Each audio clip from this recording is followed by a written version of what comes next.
सोनीपत हरियाणा। वो शुभ दिन 8 सितंबर 1951 को इस पृथ्वी पर जगत के तारणहार जगत गुरु तत्वदर्शी संत रामपाल जी महाराज का गांव धनाना के इस पावन धरती पर अवतरण हुआ।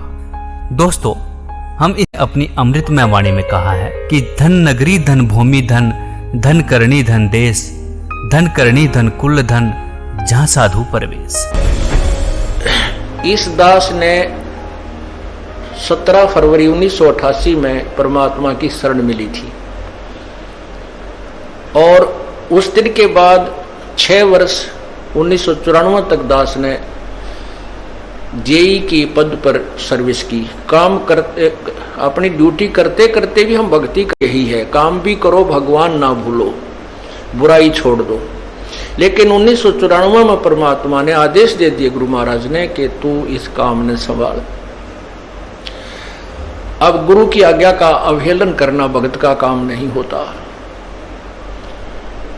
जो गुरु वचन पर डट गए कट गए फंद 84 के। भाई, जो गुरु वचन पर डट गए कट गए फंद 84 के। और उन्होंने अचानक मुझे बुलाकर पास बैठा लिया, कहने लगे आज से तू नाम दिया करेगा और जितने भी वर्तमान संगत थी सबको कह दिया और सबको बता देना कि जो इसको गुरु नहीं मानेगा वो मेरा कुछ नहीं होगा।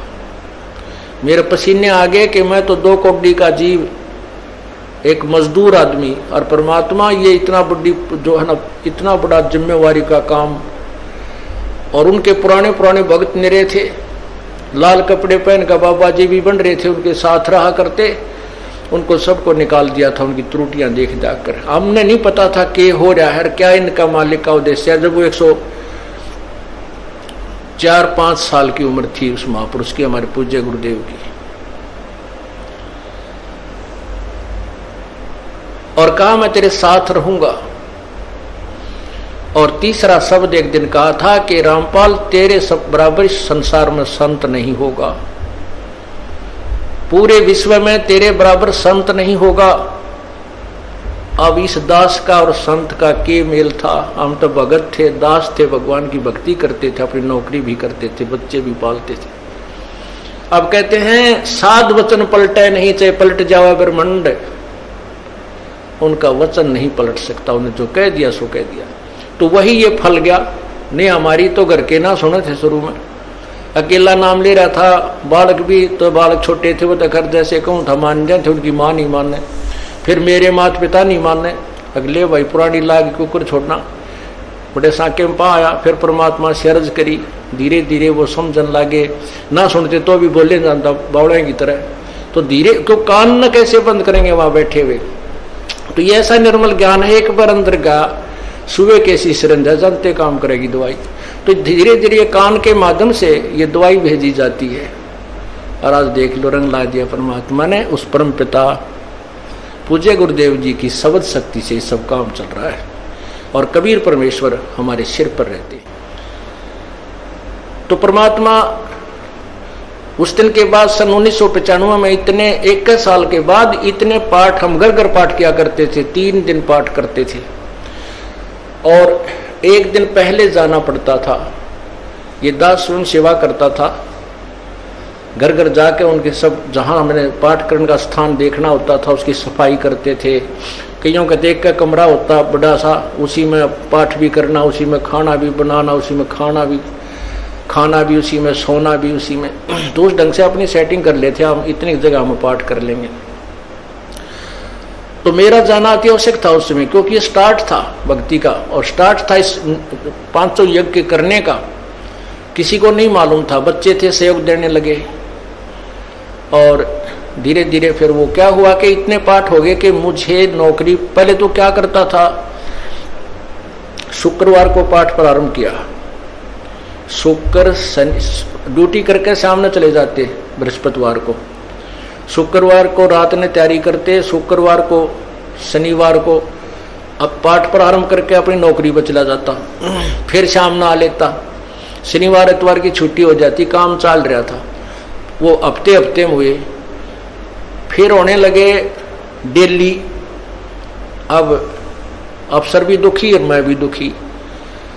तो फिर उस दिन रिजाइन कर दिया परमात्मा के नाम पर। 18 साल की नौकरी होगी थी मेरी। हालांकि कुछ और भी हमारे साथी कह रहे थे भाई अभी 2 साल और डट जाओ आपकी पेंशन बन जाएगी। वाह भैया, पेंशन तो करा कितनी बार होगी। जो पेंशन ई बनेगी ना, या कद्दे नहीं बनी थी, या असंख्य जन्मों की पेंशन बन जाएगी। तो वो तो इस बात को नहीं समझे थे, उन्हें तो मुझे मूर्ख ही समझा। और दास की सौभाग्य था कि मुझे नौकरी या मजदूरी मिल गई भगवान की और उसकी पुण्यात्माओं को दलदल से निकालने की। कहते आत्म प्राण उद्धार ही ऐसा धर्म नहीं और। धर्म तो और भी है, दान करते हैं, भूखों को भोजन देते हैं, असहाय की सहाय करते हैं, लेकिन जो आत्म प्राण उद्धारी ऐसा धर्म नहीं और। धर्म तो ये भी है जो गौशाला बना रखी है। धर्म वो भी है जो चिड़िया ऊपर चुग्गा डाल देते हो पशु पक्षियों को। वो भी विकलांगों के जो ऑपरेशन वगैरह कराए जा रहे हैं वो भी धर्म है। अनाथ आश्रम है वो भी धर्म है। लेकिन जो आज गऊ हैं उनकी सेवा कर रहे हैं, अच्छी है। क्योंकि कोई भी प्राणी है, चाहे भैंस है, पशु है, कोई किसी प्रकार का, सबकी सेवा हमने इसी दृष्टिकोण से करनी चाहिए, क्योंकि सब में एक जैसा जीव है, वो भी धर्म है। लेकिन अब तो वो आज वो गाय है, आज कोई भैंस है, और जन्म होने के बाद फिर वो सूअर की जूनी में जा सकती है। उस बीमारी तो कौन छुटाएगा उसको। तो ये ज्ञान, ये भक्ति, ये आत्मा इस जीव को उद्धार करेगी। वो फिर 84 लाख योनियों में नहीं जाएगा, या तो मनुष्य शरीर होगा, नहीं सतलोक चला जाएगा। तो कहते हैं आत्म प्राण उद्धारी ऐसा धर्म नहीं और। तो इस दास को ये आत्म प्राण यानी जीव आत्मा के उद्धार की मजदूरी मिल गई और सहरस शुक्र मनाता हूं प्रभु, आपने कैसे दया करी 2 कोड़ी के जीव पर। और ऐसे निर्मल भगवान की महिमा, ओए होए होए, जिसके नाम लेते हैं रूंग रूंग खड़े हो जाते हैं। उसके बाद परमात्मा की ऐसी महिमा हुई। अब मुझे इतनी खुशी होती है, कैसा निर्मल समाज तैयार हो रहा है। बीड़ी, शराब, मांस, तंबाकू, उसको देखकर भी राजी नहीं है। अब ये पुण्यात्मा दोनों हाथों दान करते हैं, और हम पहले लूटन पर लगे रहा करते थे, पाप बढ़ाते थे। ये माया साथ नहीं जानी थी कि इतना नरक इकट्ठा कर रहे थे।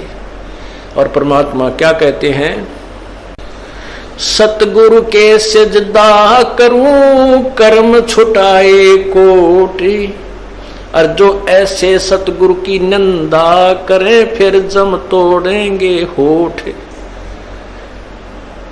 अब जो लोग बिना देखे सोचे समझे और भक्तों की संतों की बुराई करते हैं, अब क्या बताते हैं कि सतगुरु के सजदा करो जिसने कर्म छुटाए कोट, करोड़ों पाप कर्मों से हटाकर और पुण्य कर्मों पर लगा दिया। कितने पाप कर्म बचा दिए हमारे। और जैसे ऐसे सतगुरु की जो निंदा करते हैं, कहते हैं उनके जम तोड़ेंगे होठ, यम के दूत उनके इसे लठ मारेंगे, चाहे कितने लागो, मुंह पे, होठा पे। होठ इसलिए कहा कि इस पर ज्यादा दर्द होया करे, सोई भी बड्डी आया करे।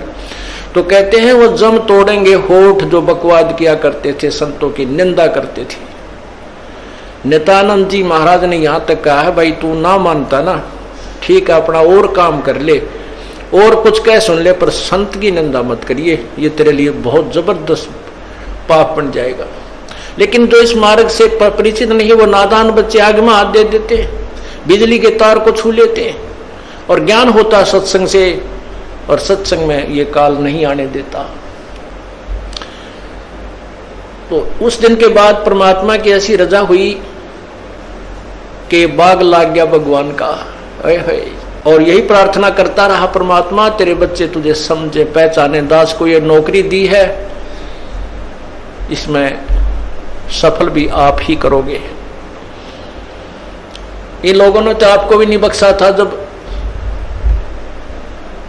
जिसमें आप यहां आए थे, काशी में 120 वर्ष रह कर गए, सारा जीवन आपके पीछे पड़े रहे। उन दुष्ट आत्मा स्वार्थियों ने अपने स्वार्थ के लिए जनता को सत्य ज्ञान नहीं समझने दिया और परमात्मा को बहुत यातनाएं दी गई। अब उनकी जो यातनाओं उनके साथ जो हुए संघर्ष को देखकर इस दास का दिल डटा हुआ है कि हमारे साथ तो अभी कुछ भी ना हुआ है। जो उस परमात्मा के साथ कितना तेल के कढ़ाई में डाल दिए, कितना काट काट के घेर दिए, कितना कुएं में डाल के ऊपर तो डले ठोक दिए और फिर भी डोके न पाए। वो तो समर्थ थे और जनता कुछ नहीं बिगाड़ सकी और ना ही उनको समझ सकी। समझना चाहिए था, कुछ लोग समझे भी थे, लेकिन बाद में फिर वो ठीक ढंग से ना लगे तो भगवान ने उनको स्वयं ही रिजेक्ट कर दिया था। परमात्मा क्या बताया करते थे, कैसा एथेंटिक उदाहरण दिया करते थे। अपनात्माओं क्या बताते हैं, भाई सिर साटे की भक्ति है और कछु नहीं बात, सिर के साटे पाई यो अवगत अलख अनाथ। अब शीश कैसे देना है, शीश ये नहीं भाई काट के सिर चढ़ा दे भगवान के चरणों में, ऐसे नहीं। जैसे आपको परसों के सत्संग में सुना था कि गुरुदेव को समर्पण कर दिया जाए। समर्पण का अर्थ यह है कि जो आज्ञा दे वही की जाए, चाहे वो बुरा लग रहा है चाहे अच्छा लग रहा है, उसमें हमारा हित है, अति हित होता है। और संत क्या कहते हैं, भाई बीड़ी शराब मांस तम्बाकू ये मत पीना। संत कहते हैं चोरी जारी नहीं करना, डाके ना डालना, किसी की जेब ना काटना, ये महापाप है तेरे लिए। अपना करके खाना बेटा, भगवान भजना, इससे तेरा कल्याण होगा। और हम यही वचन नहीं मानेंगे तो फिर यहाँ स्कूल में आने की आवश्यकता क्या है, इस विद्यालय में सत्संग में आने की आवश्यकता क्या है। हम गलतियां भी गलती पे गलती करते रहे और फिर सत्संग में भी आ रहे हैं तो वो फेल हो जाएंगे विद्यार्थी, वो पास नहीं हो पाएंगे।